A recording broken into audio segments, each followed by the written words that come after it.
सूरज छत पे आ चुका था और मैं और मेरा फ्रेंड अपने सीक्रेट मिशन की तरफ अपने रथ में सवार होकर निकल चुके थे। तभी हमने देखा कि पीछे 2 सैनिक आपस में लड़ रहे हैं, जिसमें से एक ने सेफ्टी गोगल्स पहना हुआ था, दूसरे ने कुछ नहीं पहना था, निहत्था था बेचारा। फिर ये बात मैं अपने दोस्त को बताया कि ये तो गलत है भाई, एक ने कुछ नहीं पहना, दूसरे ने सब कुछ पहना है, तो कौन जीतेगा। मेरा भाई बोला कि कोई भी जीते, हमें क्या करना है, हम अपने रथ पर ध्यान देते हैं। फिर हमने आगे देखा कि एक टिकटॉकरों से भरा बस खुफिया मिशन के लिए निकल रहा था। मैंने बोला कि ये घुसपैठिए हैं, ये हमारा ही पीछा कर रहे हैं। तो वो बोला है हमारे पीछे करते तो आगे कैसे होते। मैंने बोला बात में तो पॉइंट है। फिर मैंने सोचा कि छोड़ो जाने दो, हमें इनसे दूरी बना के रखनी चाहिए। फिर हमने देखा कि यहाँ के लोग घर के बाहर भी आईने लगा के रखते हैं। मैंने अपने दोस्त के दिमाग पर जोर लगाया, फिर पता चला कि ये है सीक्रेट आईना है, ये एक अलग तरीका का आईना है जिसके आर पार देख सकते हैं और किसी को कुछ पता भी नहीं चले। टाइम सोच लिया कि इसी आईने का मैं हीरे से जड़ा फ्रेम का एक चश्मा बनवाऊंगा और शाहजहाँ की तरह मैं भी अपने सैनिकों के हाथ कटवा दूंगा कि दोबारा ऐसा कोई चश्मा बनवा ना सके। देखते ही देखते मेरे इस खुफिया प्लान के बारे में पूरे राज्य को खबर लग गई थी और मुझे पता नहीं ये खबर लगाया किसने था।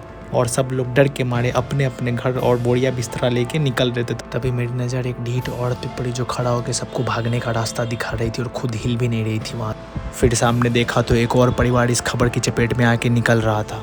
आखिरकार हम अपने सीक्रेट मिशन की तरफ पहुंच ही गए। धीरे धीरे जैसे हम अंदर गए, लोगों की लंबी लाइनें लगी हुई थी। मैंने बोला ये लाइन क्यों लगी हुई है, तो इन्होंने बोला कि ये भी सीक्रेट मिशन पे है। मैंने बोला ये कौन सी मिशन है जो एक साथ इतने लोगों को लेके जा रही है।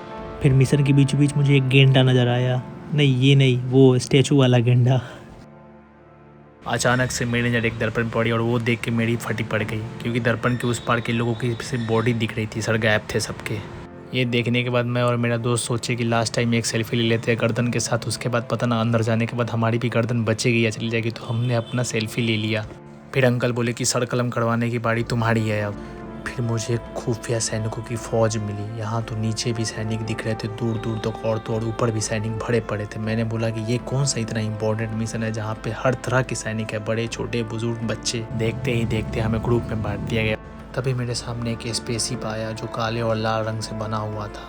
मेरी नज़र एक विचित्र जीव पे पड़ी जो इसके पीछे खड़ा। अभी अभी मुझे ये सब अच्छा लगना शुरू हुआ ही था कि ये सामने से जो सीक्रेट मिशन की ऑपरेटर थी उसने मुझे बोला कि अगली बारी अब तुम्हारे ग्रुप की ही है। तो इतना सुनते ही मेरी रूह कांपने लगी। मेरा मुंह लकड़बग्गे की तरह हो गया था, ना बैठा जा रहा था ना देखा जा रहा था।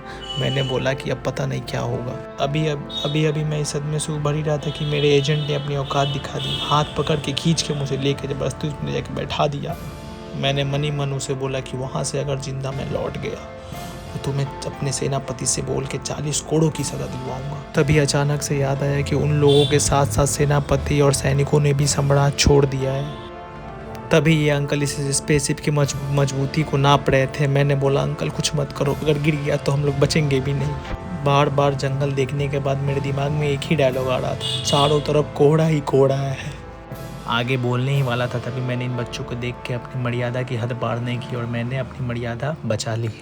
स्पेसशिप की मजबूती चेक करने के बाद चाचा खुश हो गए और खुशी से उन्होंने सेल्फी लेने लगा। मैंने बोला कि ये खुश क्यों हो गए, तो मेरा दोस्त बोला कि चाचा ने स्पेसशिप की मजबूती नापी और उनको लग रहा है कि ये स्पेसशिप मजबूत है।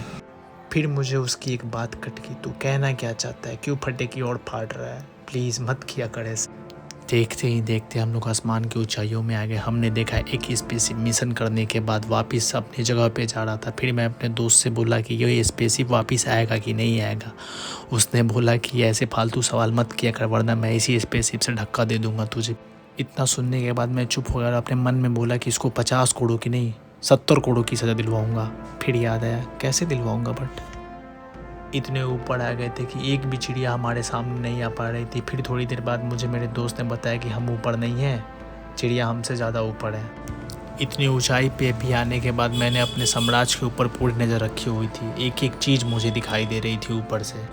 फिर मेरे दोस्त ने मुझे बताया कि तू नज़र किस पे रखा हुआ है, वो तो पहले ही लोग छोड़ के भाग चुके हैं, उसमें कोई है ही कहाँ जो तू उस पर नज़र रख रहा है। इतना ही सुनने के बाद एक ही ख्याल मेरे दिमाग में आ रहे थे कि आखिर कौन है वो गद्दार जिसने ये खबर लीक की मेरी। ये खबर तो अभी तक मेरे पास थी और मेरे एजेंट को पता थी, कहीं ये गद्दार यही तो नहीं।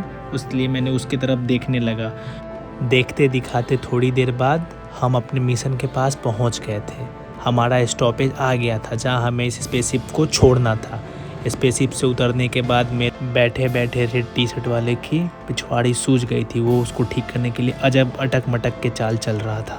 मिशन के हेड चाचा आगे निकल रहे थे, मैं भी उनके पीछे पीछे भागा। तभी वो भीड़ में कहीं गुम हो गए। फिर उनकी टोपी से मैंने उनको पहचान लिया फाइनली। उसके बाद मैंने पहचानने के बाद उन्हें बोला कि आप हमारे साथ चलो। फिर मुझे अचानक से वो रेड टी शर्ट वाला बंदा दिखा जो झाड़ा पीटने की तलाश में इधर उधर भाग रहा था। अभी मैं उनसे मिला जो मिशन जीत के वापस लौट रहे थे। उनके माथे पे जीत का तिलक लगाया हुआ था। तो कैसा लगा ब्लॉग? चैनल को सब्सक्राइब कर ले, क्योंकि मिशन में आगे क्या हुआ वो नेक्स्ट पार्ट में ही पता चलेगा।